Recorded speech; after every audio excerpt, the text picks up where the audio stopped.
Chapter 4, in which Eeyore loses a tail and Pooh finds one. The old grey donkey Eeyore stood by himself in a thistly corner of the forest, his front feet well apart, his head to one side, and thought about things. Sometimes he thought sadly to himself, "Why?" And sometimes he thought, "Wherefore?" And sometimes he thought, "Inasmuch as which?" And sometimes he didn't quite know what he was thinking about. So when Winnie the Pooh came stumping along, Eeyore was very glad to be able to stop thinking for a little in order to say, "How do you do?" in a gloomy manner to him. "And how are you?" said Winnie the Pooh. Eeyore shook his head from side to side. "Not very how," he said. "I don't seem to have felt at all how for a long time." "Dear, dear," said Pooh, "I'm sorry about that. Let's have a look at you." So Eeyore stood there gazing sadly at the ground, and Winnie the Pooh walked all round him once. "Why, what's happened to your tail?" he said in surprise. "What has happened to it?" said Eeyore. "It isn't there." "Are you sure?" "Well, either a tail is there or it isn't there. You can't make a mistake about it, and yours isn't there." "Then what is?" "Nothing." "Oh, let's have a look," said Eeyore, and he turned slowly round to the place where his tail had been a little while ago, and then, finding that he couldn't catch it up, he turned round the other way until he came back to where he was at first, and then he put his head down and looked between his front legs, and at last he said with a long, sad sigh, "I believe you're right." "Of course I'm right," said Pooh. "That accounts for a good deal," said Eeyore gloomily. "It explains everything. No wonder." "You must have left it somewhere," said Winnie the Pooh. "Somebody must have taken it," said Eeyore. "How like them," he added after a long silence. Pooh felt that he ought to say something helpful about it, but didn't quite know what, so he decided to do something helpful instead. "Eeyore," he said solemnly, "I, Winnie the Pooh, will find your tail for you." "Thank you, Pooh," answered Eeyore. "You're a real friend," he said. "Not like some," he said. So Winnie the Pooh went off to find Eeyore's tail. It was a fine spring morning in the forest as he started out. Little soft clouds played happily in a blue sky, skipping from time to time in front of the sun, as if they had come to put it out, then sliding away suddenly so that the next might have his turn. Through them and between them the sun shone bravely, and a copse which had worn its furs all the year round seemed old and dowdy now beside the new green lace which the beeches had put on so prettily.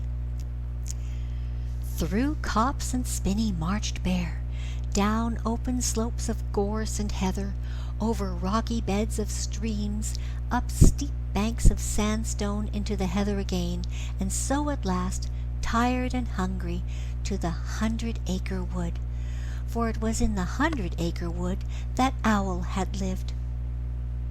"And if anyone knows anything about anything," said Bear to himself, "it's Owl who knows something about something," he said, "or my name's not Winnie the Pooh," he said, "which it is," he added, "so there you are." Owl lived at the Chestnuts, an old-world residence of great charm, which was grander than anybody else's, or seemed so to bear, because it had both a knocker and a bell-pull. Underneath the knocker there was a notice which said, "Please ring if an answer is required." Underneath the bell-pull there was a notice which said, "Please knock if an answer is not required." These notices had been written by Christopher Robin, who was the only one in the forest who could spell, for Owl, wise though he was in many ways, able to read and write and spell his own name, W-O-L, yet somehow went all to pieces over delicate words like measles and buttered toast. Winnie the Pooh read the two notices very carefully, first from left to right, and afterward, in case he had missed some of it, from right to left. Then, to make quite sure, he knocked and pulled the knocker, and he pulled and knocked the bell rope, and he called out in a very loud voice, "Owl, I require an answer. It's Bear speaking." And the door opened, and Owl looked out. "Hello, Pooh," he said. "How's things?" "Terrible and sad," said Pooh, "because Eeyore, who is a friend of mine, has lost his tail, and he's moping about it. So could you very kindly tell me how to find it for him?" "Well," said Owl, "the customary procedure in such cases is as follows." "What does crustimony proceed cake mean?" said Pooh, "for I am a bear of very little brain, and long words bother me." "It means the thing to do." "As long as it means that, I don't mind," said Pooh humbly. "The thing to do is as follows. First, issue a reward. Then—" "Just a moment," said Pooh, holding up his paw. "What do we do to this? What were you saying? You sneezed, just as you were going to tell me." "I didn't sneeze." "Yes, you did, Owl." "Excuse me, Pooh, I didn't. I can't sneeze without knowing it." "Well, you can't know it without something having been sneezed." "What I said was, first issue a reward." "You're doing it again," said Pooh. "A reward," said Owl very loudly. "We write a notice to say that we will give a large something to anybody who finds Eeyore's tail." I see, said Pooh, nodding his head. "Talking about large somethings," he went on dreamily. "I generally have a small something about now, about this time in the morning," and he looked wistfully at the cupboard in the corner of Owl's parlor.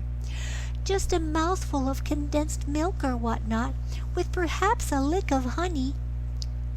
"Well then," said Owl, "we write out this notice and we put it up all over the forest."